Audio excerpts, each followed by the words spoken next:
இதில் ஒரு பாயிண்ட் நான் சொல்ல விரும்புகிறேன். பிரச்சனைகள் வழியாகவும், வேதனைகள் வழியாகவும், துன்பங்கள் வழியாகவும், இன்னல்கள் வழியாகவும் செல்லாத ஊழியக்காரன் ஒருவனும் கிடையாது.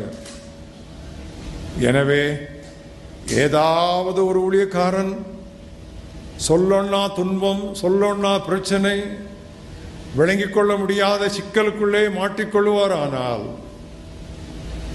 அது நீங்கள் அவதூறு பேசுவதற்கான செய்தி அல்ல, அவருக்காக அறையை அடைத்துக் கொண்டு புலம்புவதற்கு தேவையான ஜெப குறிப்பு.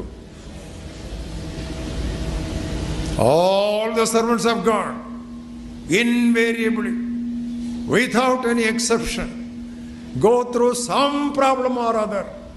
Most of the problem inexplainable or ununderstandable.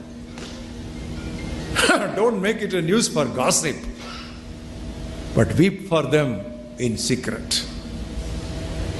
அதை அவதூறு பண்ணுவதற்கான செய்தியாய் எடுக்காமல் அறையில் உங்களை பூட்டிக்கொண்டு அவருக்காக ஓலமிட்டு அழுது புலம்பி எப்படியாவது அந்த தேவனுடைய ஊழியக்காரனை எழுப்பி விடும் ஆண்டவரே, தூக்கி விடும் ஆண்டவரே என்று புலம்புவர்களாக நாம் மாறுவோம்.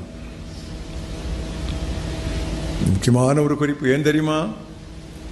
இன்றைக்கு அவரை நோக்கி வீசிய புயல், சகோதரனே சகோதரியே, நாளைக்கு உங்கள் கதவை தட்டலாம். மறுபடியும் சொல்றேன், பயங்காட்டல, எச்சரிக்கிறேன்.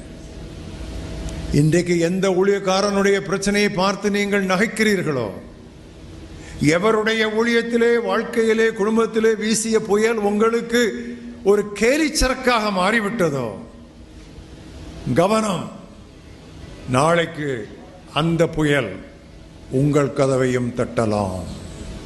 தட்டாது என்பதற்கு என்ன நிச்சயம், என்ன உத்தரவாதம்? இரக்கம் பண்ணுகிறவர்கள் பாக்கியவான்கள், அவர்கள் இரக்கம் பெறுவார்கள்.